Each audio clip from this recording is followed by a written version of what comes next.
സദ്യ കഴിക്കണമെന്ന് വിചാരിച്ച് ഞാൻ അടുത്ത ദിവസം ഒരു ഹോട്ടലിൽ കയറിയതാണ്. പക്ഷെ ഞാൻ വിചാരിച്ച കറികളൊന്നും കിട്ടിയില്ല. അപ്പോൾ എനിക്ക് സത്യത്തിൽ വിഷമം തോന്നി.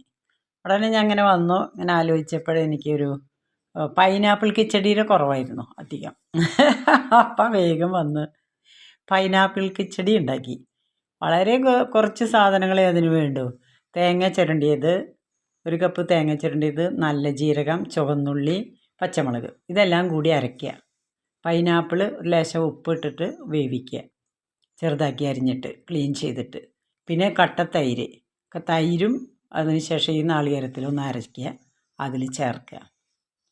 ഇത്ര ഇൻഗ്രീഡിയൻസ് ഇതിന് വേണ്ടു. നല്ല പൈനാപ്പിൾ കിച്ചടി ആയിരിക്കും. സൂപ്പറാണ്.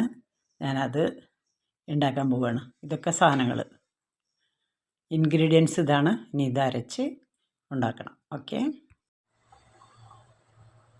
പൈനാപ്പിൾ കുറച്ച് ഉപ്പും മുളകും മഞ്ഞളും ഇട്ടിട്ട് ഒന്ന് വേവിക്കും.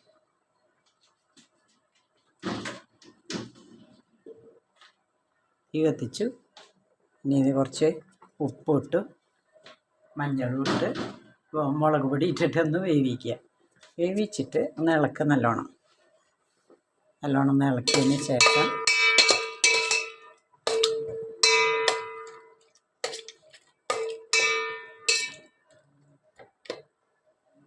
നല്ലോണം വേവിക്കുക. അടച്ചു വെച്ചിട്ട് കുറച്ച് നേരം വേവിക്കുക.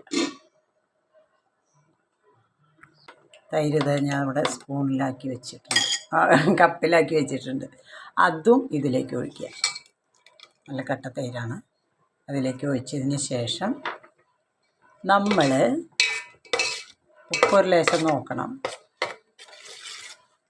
മഞ്ഞളൊക്കെ ഇട്ടിട്ടുണ്ട്, എന്നാലും ഉപ്പൊരു ലേശം കുറവുണ്ട്, തൈര് ഒഴിക്കുന്നതല്ലേ. അപ്പോൾ ഒരു ലേശം കൂടി ഉപ്പിടുക. ഉപ്പിട്ടിട്ട്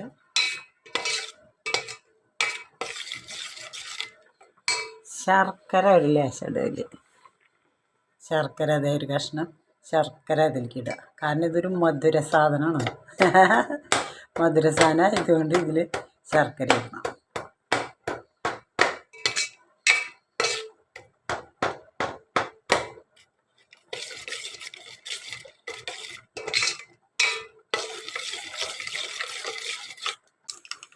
ഇത് നമ്മുടെ പൈനാപ്പിൾ കിച്ചടിയിൽ കൊണ്ട് ഒഴിക്കുക.